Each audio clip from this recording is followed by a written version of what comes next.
John chapter 18. When he had finished praying, Jesus left with his disciples and crossed the Kidron Valley. On the other side there was a garden, and he and his disciples went into it.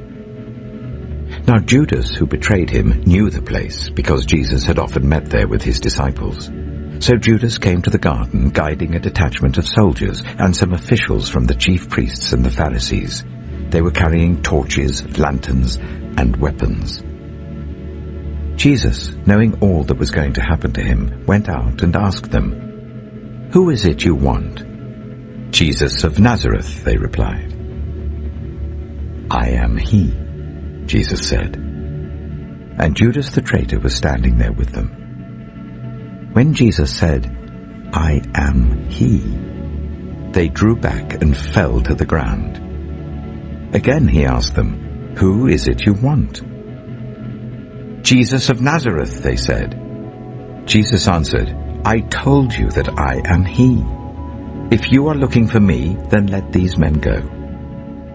This happened so that the words he had spoken would be fulfilled. "I have not lost one of those you gave me." Then Simon Peter, who had a sword, drew it and struck the high priest's servant, cutting off his right ear. The servant's name was Malchus. Jesus commanded Peter, "Put your sword away. Shall I not drink the cup the Father has given me?" Then the detachment of soldiers with its commander and the Jewish officials arrested Jesus. They bound him and brought him first to Annas, who was the father-in-law of Caiaphas, the high priest that year. Caiaphas was the one who had advised the Jewish leaders that it would be good if one man died for the people. Simon Peter and another disciple were following Jesus. Because this disciple was known to the high priest, he went with Jesus into the high priest's courtyard, but Peter had to wait outside the door. The other disciple, who was known to the high priest, came back, spoke to the servant girl on duty there, and brought Peter in. "You aren't one of this man's disciples too, are you?"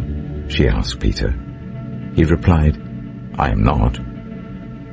It was cold, and the servants and officials stood round a fire they had made to keep warm.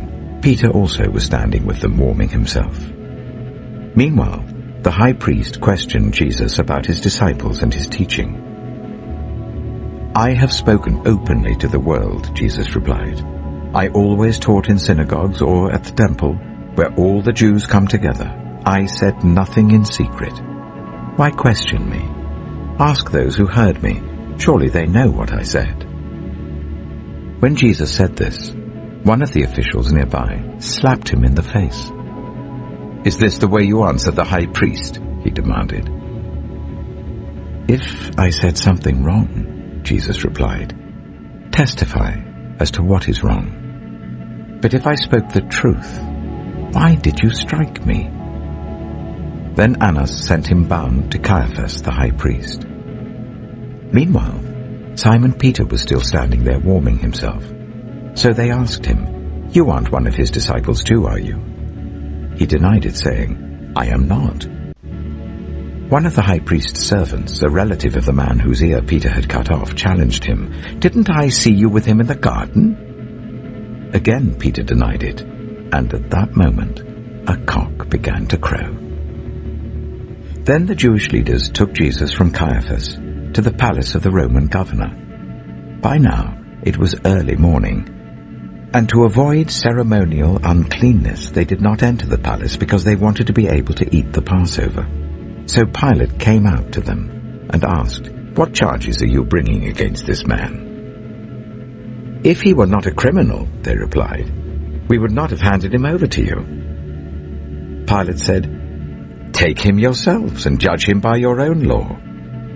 "But we have no right to execute anyone," they objected. This took place to fulfill what Jesus had said about the kind of death he was going to die.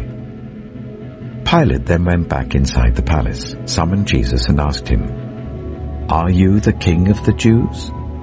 "Is that your own idea?" Jesus asked, "or did others talk to you about me?" "Am I a Jew?" Pilate replied. "Your own people and chief priests handed you over to me. What is it you have done?" Jesus said, "My kingdom is not of this world. If it were, my servants would fight to prevent my arrest by the Jewish leaders. But now my kingdom is from another place." "You are a king then," said Pilate. Jesus answered, "You say that I am a king. In fact, the reason I was born and came into the world is to testify to the truth. Everyone on the side of truth listens to me." "What is truth?" retorted Pilate. With this he went out again to the Jews gathered there and said, "I find no basis for a charge against him. But it is your custom for me to release to you one prisoner at the time of the Passover. Do you want me to release the King of the Jews?" They shouted back, "No, not him. Give us Barabbas." Now Barabbas had taken part in an uprising.